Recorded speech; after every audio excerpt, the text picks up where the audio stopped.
Bulletin की शुरुआत करेंगे इस वक्त की बड़ी खबर के साथ। यूएस ईरान युद्ध के बीच जिस तरह के हालात पूरे देश भर में पैदा हुए हैं, इस पर सरकार अब से कुछ ही देर बाद एक बड़ी प्रेस कॉन्फ्रेंस करने जा रही है। और आपको बता दें, पहली बार ऐसा होगा कि जब से ईरान युद्ध शुरू हुआ है, सरकार सामने आएगी और बताएगी कि किस तरह की रणनीति है देश में जो हालात पैदा हुए हैं उससे निपटने के लिए। ज्यादा डिटेल्स के लिए अब हमारे साथ वरिष्ठ सहयोगी लक्ष्मण रॉय जुड़ गए हैं। लक्ष्मण जी, आपसे जानना चाहेंगे सबसे पहले यही कि कौन से मंत्रालय हैं जो ये प्रेस कॉन्फ्रेंस में शामिल हो रहे हैं, और साथ ही साथ सबसे बड़ा सवाल जिस पर हर एक की नजरें टिकी रहेंगी कि सरकार की रणनीति क्या है ईरान युद्ध से उपजे हालात से निपटने के लिए।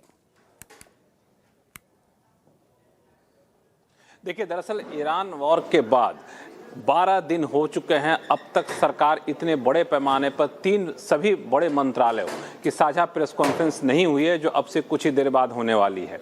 बता दूं कि ईरान युद्ध शुरू होने के बाद 4 अलग अलग मंत्रालयों में वॉर रूम बनाया गया था। उद्योग मंत्रालय, विदेश मंत्रालय, शिपिंग मंत्रालय और सबके बीच में कोऑर्डिनेशन के लिए प्रधानमंत्री कार्यालय में एक डेस्क बनाया गया था। अब इस तीनों मंत्रालयों की यहाँ पे प्रेस कॉन्फ्रेंस हो रही है। ये जो प्रेस कॉन्फ्रेंस होगी, इसमें 2 बातें काफी महत्वपूर्ण है। पहली बात, वो जो बताना चाहेंगे। दूसरी बात, हम जो जानना चाहेंगे। दरअसल वो जो बताना चाहेंगे, वो जो पैनिक जैसे हालात बन रहे हैं कि एलपीजी का संकट होने वाला है, पेट्रोल डीजल के दाम बढ़ने वाले हैं, कच्चे तेल के भंडार हैं कि नहीं है, यहाँ पे सरकार आश्वस्त करना चाहेगी लोगों को इस प्रेस कॉन्फ्रेंस के जरिए कि कहीं कोई पैनिक जैसे हालात नहीं है। एलपीजी के पर्याप्त भंडार हैं, एलपीजी का उत्पादन 10% बढ़ चुका है। लोग चूंकि पैनिक में डिमांड ज़्यादा कर रहे हैं, इस वजह संकट बना जा रहा है। स्टेट ऑफ हॉर्मुज के अलावा दूसरे स्रोत से, जहाँ पहले 55% तक आता था कच्चा तेल, अब 70% तक सरकार ला रही है। 40 अलग अलग देशों के साथ करार किया जा चुका है। तो सरकार एक तरीके से बताने की कोशिश होगी कि कहीं कोई आपको चिंता करने की जरूरत नहीं है। लेकिन हम जो जानना चाहेंगे या दर्शक जो जानना चाहेंगे वो ये कि आखिर दिक्कत नहीं है तो फिर जगह जगह से एलपीजी की किल्लत क्यों हो रही है? क्या ये किल्लत जो अभी तक होटल के किचन तक है, वो क्या आपके हमारे किचन तक पहुंच जाएगी? क्या जो पीएनजी की सप्लाई है, क्या वो दुरुस्त रह पाएगी? क्या इसके सरकार के पास क्या इंतजाम है? साथ ही साथ इंडस्ट्री जिसके लिए गैस की सप्लाई कटौती कर दी गई है, उस इंडस्ट्री से जो रोजगार जहां लोगों को मिल रहे हैं, उनसे कैसे प्रभावित होंगे? उनसे निपटने के आपके पास क्या उपाय हैं? और चूंकि स्टेट ऑफ हॉर्मुज लगभग बंद हो चुका है, हालात वहां पे ज्यादा तनावपूर्ण हो चुके हैं, युद्ध का बिल्कुल central point state of Hormuz बन गया है, यानी बहुत जल्द राहत मिलने के आसार नहीं दिख रहे हैं। ऐसे में लॉन्ग टर्म में सरकार की रणनीति क्या है, इस प्रेस कॉन्फ्रेंस से ये हम जानने की कोशिश करेंगे और सबकी निगाहें इसी बात पर टिकी रहेंगी। जी लक्ष्मण जी, आप नजर बनाए रखिए इस प्रेस कॉन्फ्रेंस पर, आगे भी आपसे अपडेट लेते रहेंगे। फिलहाल के लिए बहुत बहुत शुक्रिया। चलिए बढ़ते आगे और आपको बता दें, वेस्ट एशिया में युद्ध का असर अब हवाई सफर पर भी पड़ने लगा है। एयर इंडिया ने हवाई यात्रा महंगी कर दी है। एयर इंडिया ने फ्यूल सरचार्ज में इजाफा करने की घोषणा की है। घरेलू और सार्क देशों की उड़ानों पर 399 रुपए सरचार्ज बढ़ाया गया है, जबकि वेस्ट एशिया की उड़ानों पर $10 का फ्यूल सरचार्ज लगाया गया है।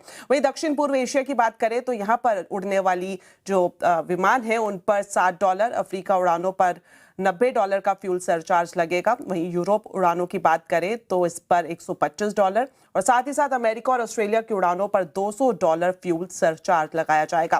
पहले से ही जारी टिकटों पर यह सरचार्ज लागू नहीं होगा, ये भी हम आपको बता दें। इसके अलावा देश भर में एलपीजी सिलेंडर की किल्लत के मद्देनजर आईआरसीटीसी ने ट्रेनों और स्टेशनों पर खाना पकाने के लिए वैकल्पिक तरीकों का इस्तेमाल करने के निर्देश दिए हैं। आईआरसीटीसी ने कैटरिंग ऑपरेटर्स को अतिरिक्त व्यवस्था करने को कहा है ताकि कैटरिंग सर्विसेज को चालू रखा जा सके। आईआरसीटीसी ने गैस की जगह इंडक्शन स्टोव और माइक्रोवेव का इस्तेमाल करने को कहा है और साथ ही साथ रेडी टू ईट खाने की उपलब्धता बढ़ाने पर भी जोर देने के लिए निर्देश आईआरसीटीसी की तरफ से कैटरिंग ऑपरेटर्स को दिए गए हैं। चलिए अब बात करते हैं प्रधानमंत्री नरेंद्र मोदी के केरलम दौरे की। प्रधानमंत्री मोदी ने कोची में एक रोड शो किया। साथ ही प्रधानमंत्री ने 10,000 करोड़ से ज्यादा की विकास परियोजनाओं का उद्घाटन किया। प्रधानमंत्री ने बीपीसीएल की कोची रिफाइनरी में 5500 करोड़ रुपए से ज्यादा लागत वाली यूनिट की आधारशिला रखी। इसके अलावा उन्होंने 2 प्रमुख राष्ट्रीय राजमार्ग परियोजनाओं का भी उद्घाटन किया। वहीं रेलवे की बात करें तो रेलवे में भी 142 करोड़ रुपए की अलग अलग परियोजनाओं को राष्ट्र के लिए समर्पित प्रधानमंत्री नरेंद्र मोदी की तरफ से किया गया। आपको बता दें, अपने संबोधन में प्रधानमंत्री मोदी ने खाड़ी में चल रहे युद्ध का जिक्र किया और कहा कि गल्फ में युद्ध से हमने आत्मनिर्भरता का महत्व समझा है और खाड़ी देशों में हमने भारतीयों को अकेला नहीं छोड़ा। गल्फ में, वेस्ट एशिया में जो कुछ हो रहा है उससे आप सभी का चिंतित होना बहुत स्वाभाविक है। हमारे लाखों भाई बहन वहां काम करते हैं, लेकिन साथियों, आपको याद रखना है, आज देश में बीजेपी एनडीए की सरकार है।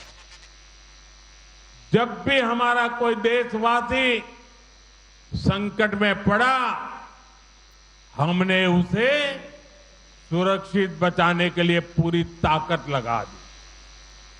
इराक में फंसी नर्सों को बचाने की बात हो या यमन के आतंकवादियों के चंगुल से फादर टॉम को आजाद कराने का काम, आज का भारत अपने नागरिकों को संकट में अकेला नहीं छोड़ता। फादर एलेक्सिस प्रेम कुमार को भी हम अफगानिस्तान से सुरक्षित वापस लाए। आज भी हमारा प्रयास है कि युद्ध के हालत में फंसे भारतीयों को सुरक्षा मिले, हर संभव सुविधा मिले।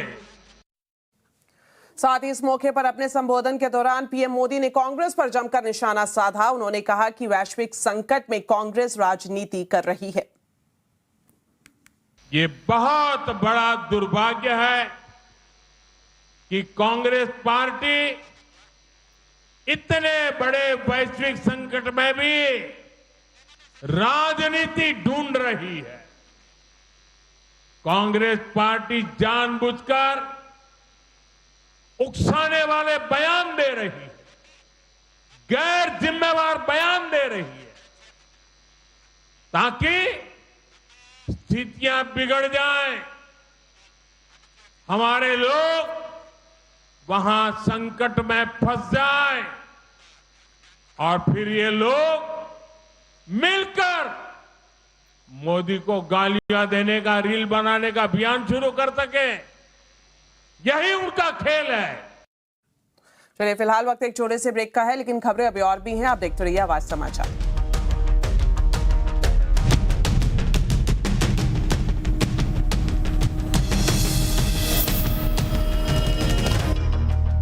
बात करते हैं गर्मी की। मार्च के महीने में ही गर्मी ने टॉर्चर करना शुरू कर दिया है। गर्मी का सतम इतना बढ़ गया है कि मुंबई और उसके आसपास के इलाकों में हीट वेव चल रही है। मौसम विभाग ने आज ऑरेंज अलर्ट जारी किया है। लोगों को गर्मी के टॉर्चर से कब तक राहत मिलेगी, इस पर मौसम वैज्ञानिक अखिल श्रीवास्तव से खास बातचीत की हमारे संवाददाता असीम मनचंदा ने।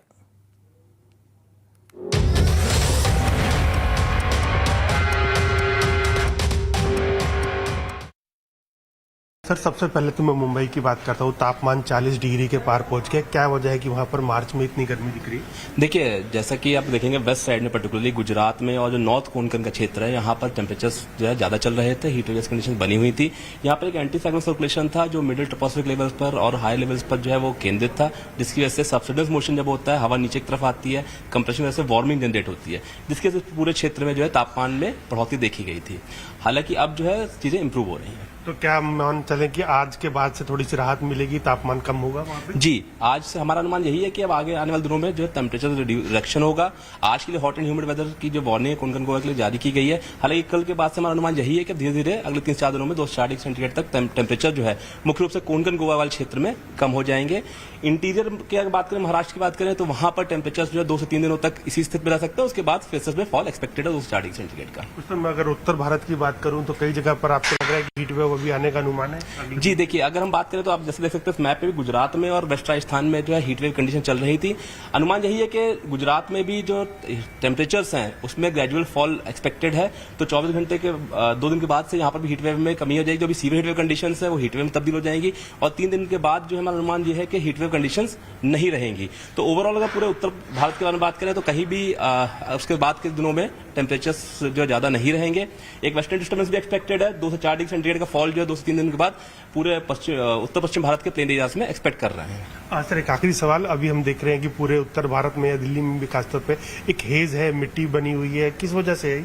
देखिए, जो एक थोड़ा सा फॉग टाइप कंडीशन बनी हुई थी, ये मुख्य रूप से जो वेदर कंडीशंस थी वो ऐसे बनी हुई थी।